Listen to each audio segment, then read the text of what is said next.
Recording in progress. Ladies and gentlemen, welcome back to Orbital Takes, the hottest new space podcast on the internet. Today is Wednesday, May 18th. I am your host, Space with Spo. As always, I'm joined by my co-host, Pat from Space Flight Hub. Pat, how we doing today, baby? Doing great, Chris. Got a whole bunch of space news to unpack this week, so excited to get down to it. How are you doing? I'm doing great. It's hot as shit in New York right now, but you're right. I mean, so we haven't even spoke yet. Let's dive right into the biggest news of the week. Yeah.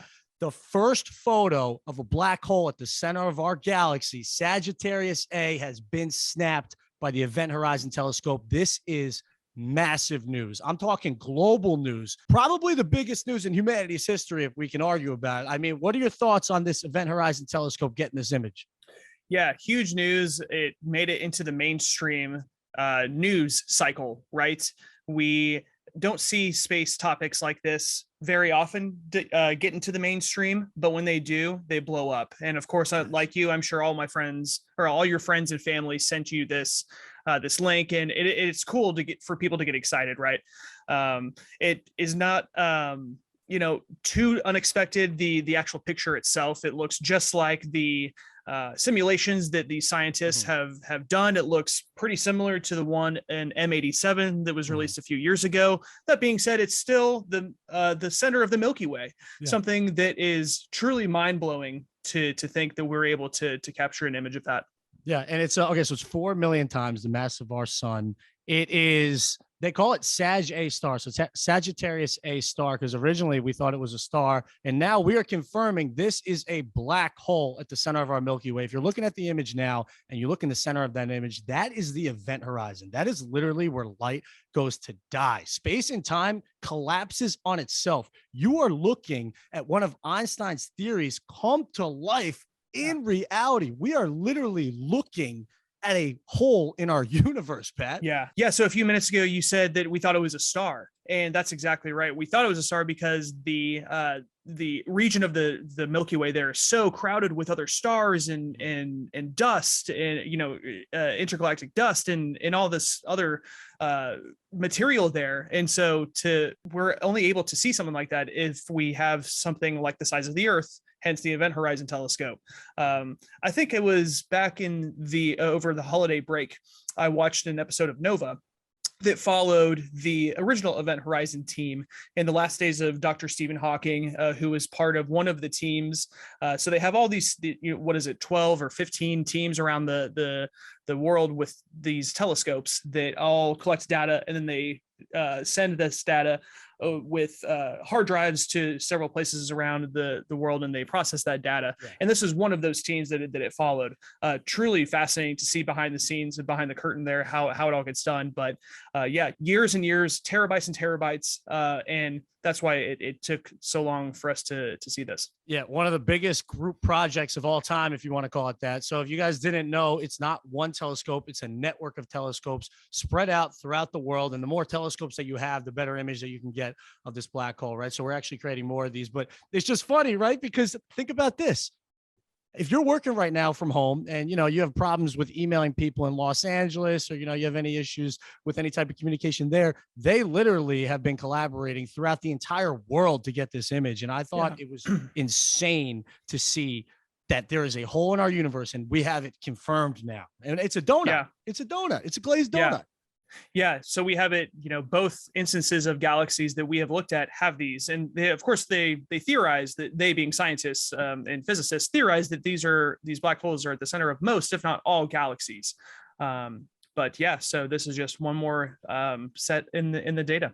Yeah, this is so we knew this was well, we didn't know the specific news of what they had, but the National Science Foundation made an announcement about 2 weeks ago that they're like, yo, we got something big for you guys. So we all tuned in last Thursday at 9 a.m. and it was like this big press conference where a bunch of journalists were there. They dropped the news on us, and it was just such a surreal moment that we're living in right now, right? So if you think back to the 1600s when the telescope was first invented, and I'm going to name drop somebody here by a guy who goes by the name of Hans Lippershey, all right? He gets like the original credit in 1608. Yeah, it's only been, a couple, few hundred years since now we're looking at black holes. Yeah.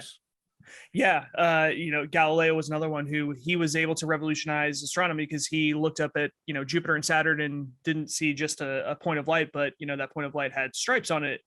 Jupiter, and it had moons around it, and it had rings around it of Saturn, and so this is truly the next step, and it's an unbelievable step forward for science. Yeah, and just so you guys know, there's about 40 quintillion black holes in our universe, and we currently have photos of 2 of them.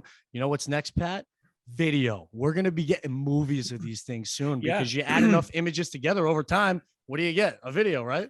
I saw them just post that Yeah. to their Twitter today. That it's like, yep, we got that. Now we're going after video, and that's going to be some gnarly footage there. Yeah, that's gonna be crazy. And now we already have audio, guys. So we're gonna play a quick sound for you guys of what a black hole sounds like.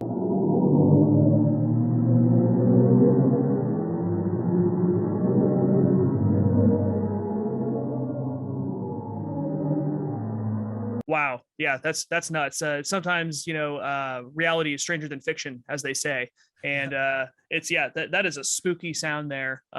Traveling across the cosmos. It's that is wild, man. Yeah, my immediate thoughts is the Jordan Peele sweating meme. You know that sweating meme online where the guy's just like looking like, oh shit. Like that's my first immediate thought. And other than that, I love it. I love the sound. I want that as my ringtone. I want to listen to that over and over again. The way they do it is crazy. They're turning space and time into notes. It's insane. Yeah, it's the cosmic music of the universe. They're gonna have to make a beat out of that. Metro Boomin is gonna have to turn that into a remix and get some rappers on that, right? Bro, we need a theme song for our podcast. Maybe we'll put that in there, right?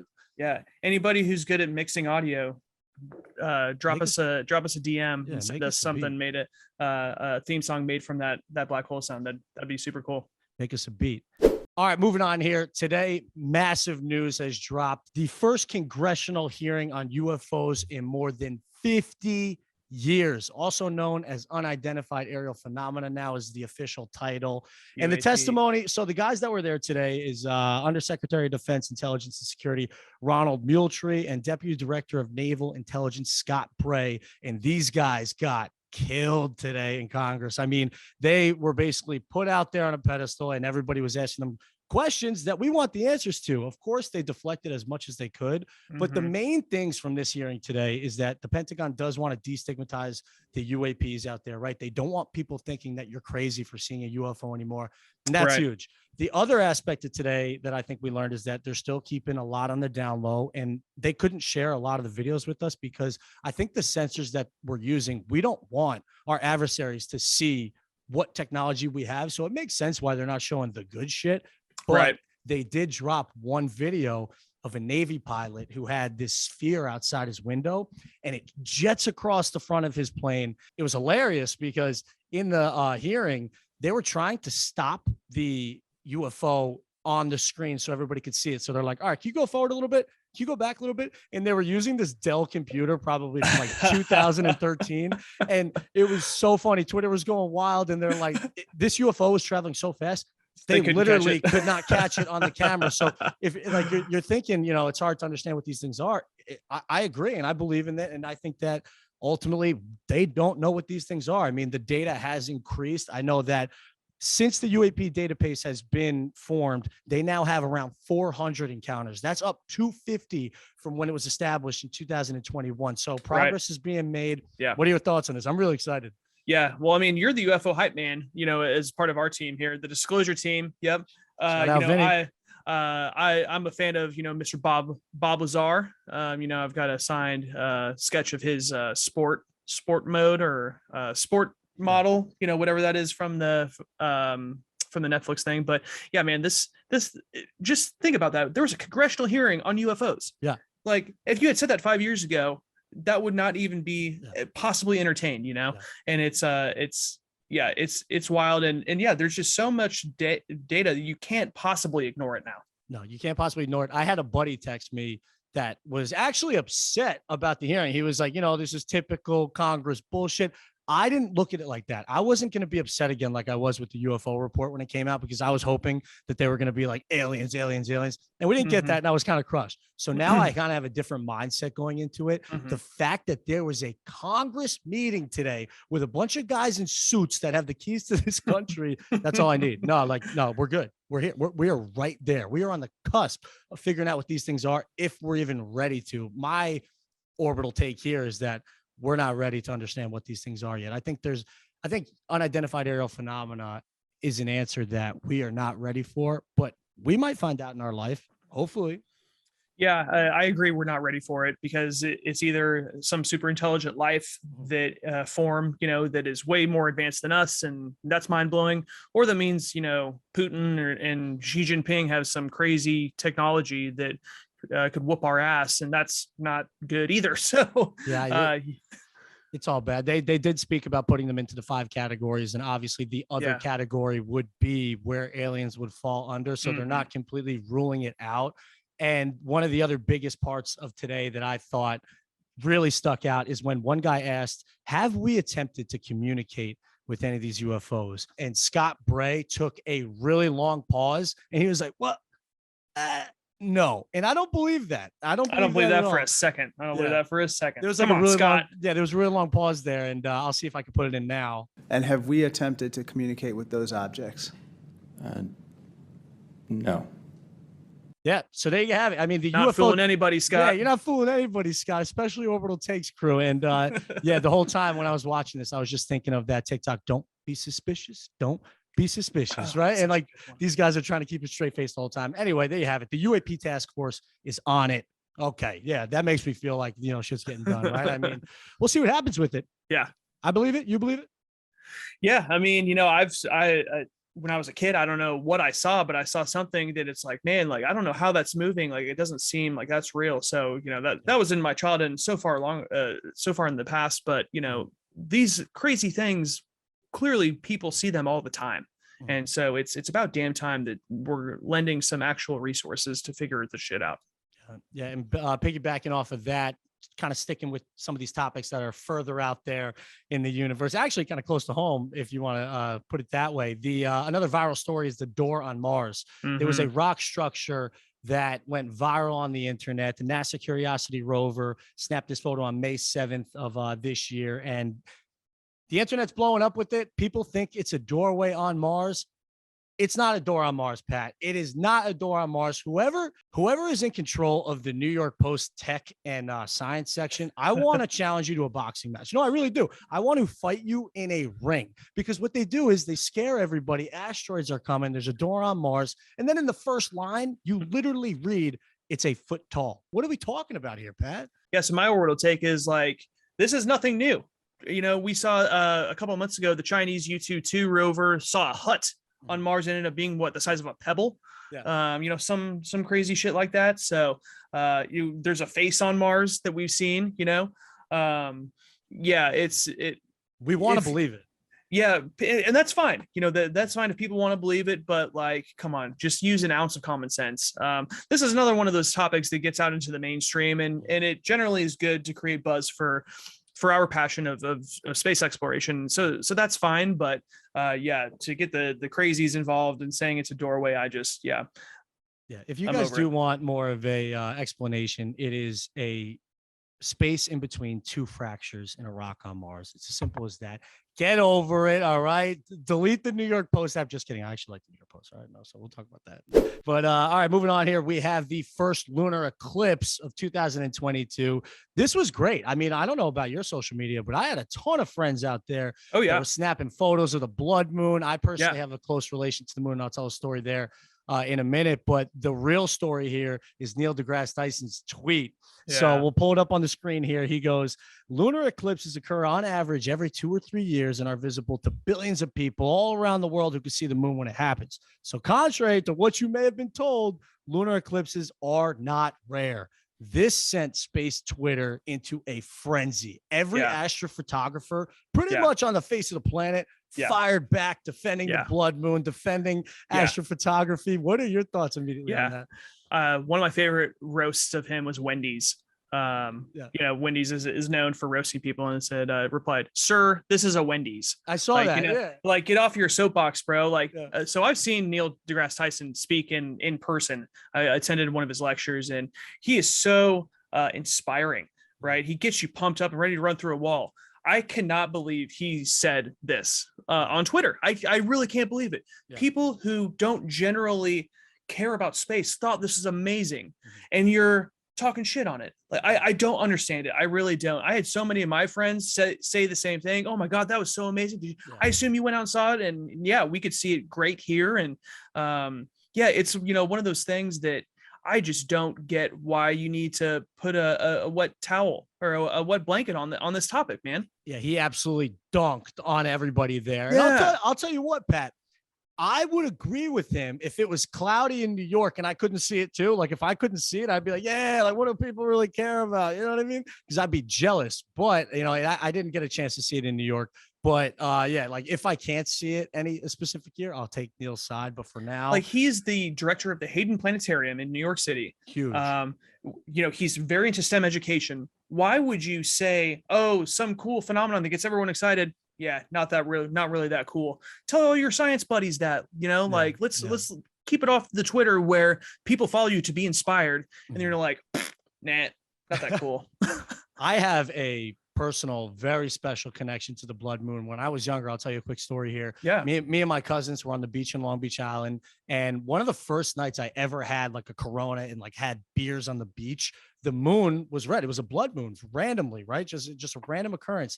From that moment, we always spoke about drinking in front of our parents as calling it like swimming to Mars. Like for some reason, the moon looked like Mars because it was red, right? It was a blood moon. Mm-hmm. So whenever me and my cousins would be talking about going out in front of our parents and we didn't want them to know what we were doing, I'd be like, hey, do you want to swim to Mars tonight? Right. So I have a special, I have a special connection to the blood moon. And I don't know, I thought it looked incredible. Do you want to explain what a lunar eclipse is for those, maybe some new space fans?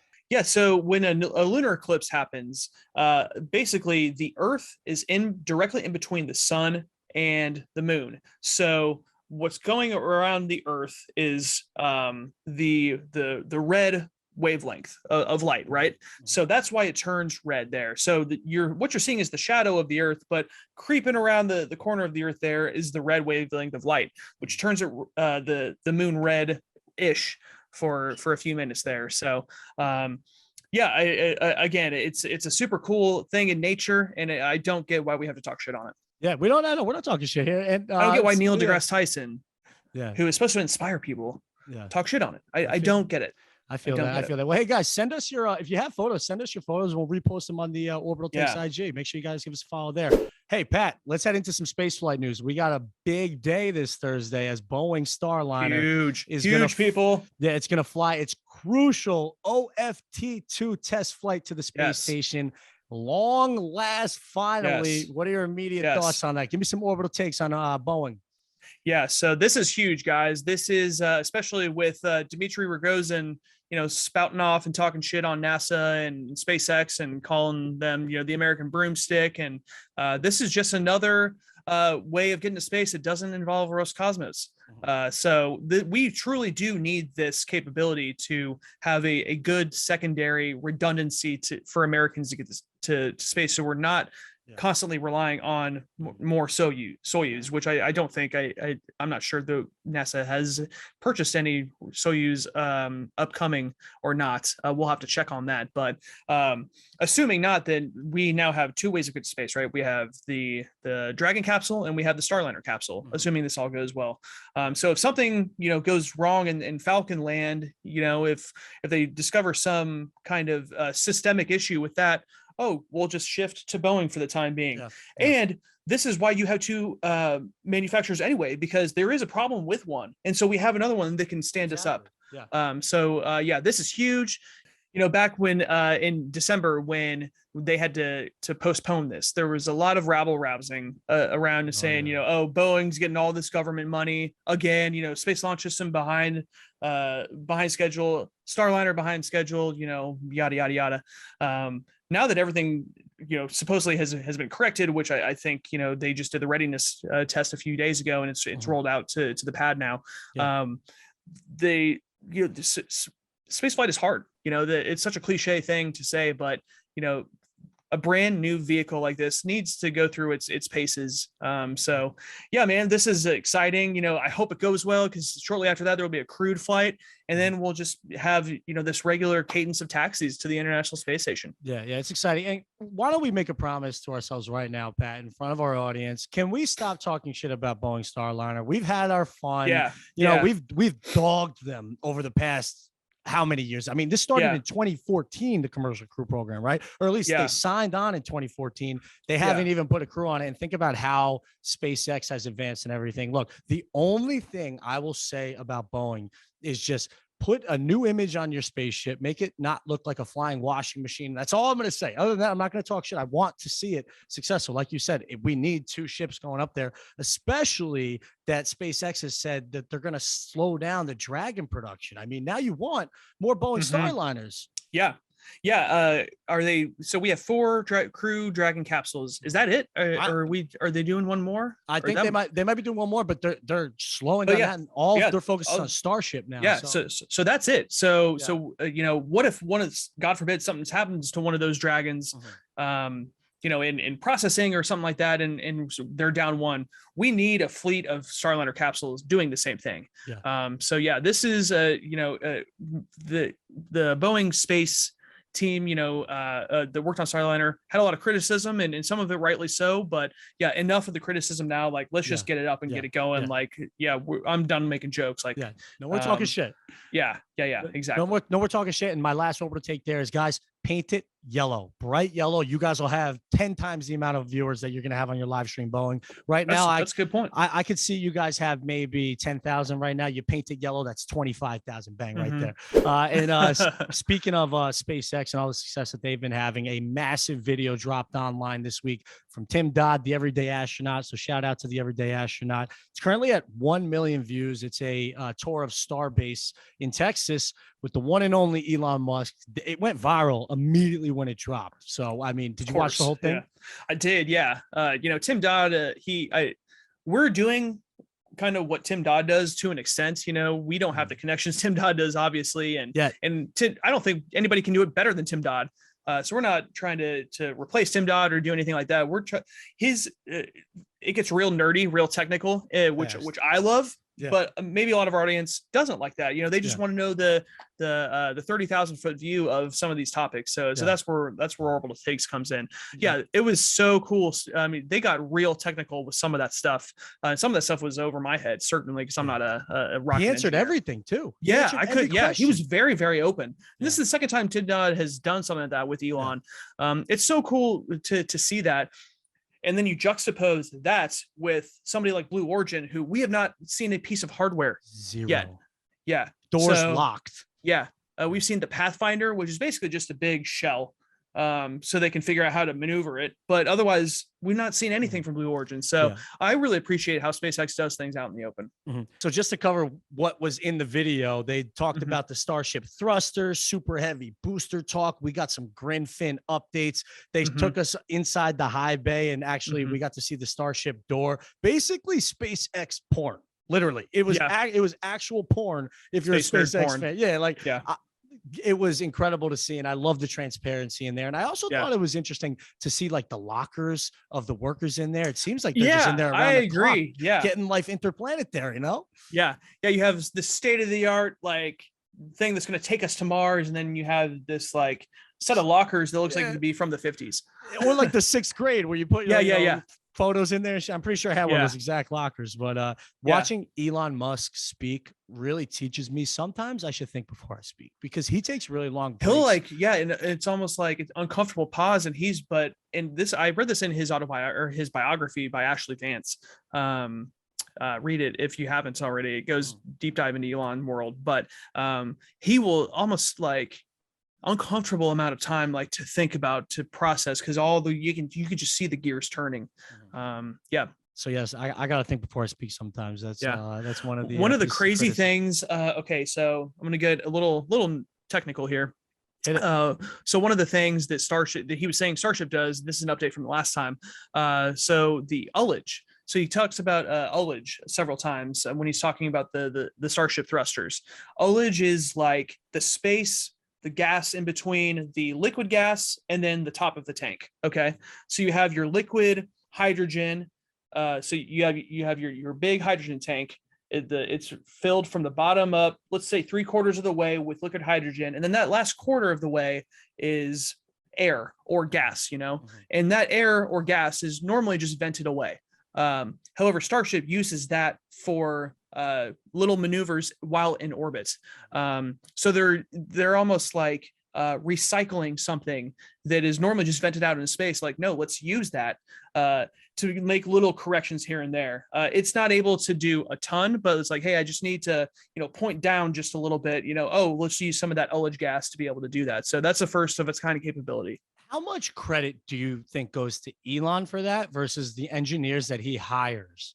In your that's mind? good. That's a great question. I would love to know that because his title is chief designer, along with founder and whatnot, and CEO of SpaceX. But he made sure, again, I know this from the biography, that one of his titles is chief design engineer for there. SpaceX. He's in there. Yeah. That being said, the guy who was with him was like the head of booster engineering. So I don't think Elon claims to have all the answers, but he's got a good amount of them. I loved that that guy was next to him, and I love the way they communicate with each other. They're just like two bros trying to make life interplanetary. So yep. Yeah, just two bros. Yeah. Yeah. All right, and that's all we got for today. Thank you guys for tuning into Orbital Takes. We love you guys. Thank you for everybody who followed us on Instagram. Follow us on all social media platforms. Hit subscribe on Apple. We're now on Apple. We're on Spotify. Thank you guys again. Pat, you got anything? Yeah, thanks for following us, everybody. This is a work in progress, but I feel like we're getting a good cadence down. And don't forget to follow me. I'm at Spaceflight Hub, at Space FLITE Hub on Instagram, and at Astro. We'll see you next week. Here we go. We love you guys. Tune in. We love you. Peace.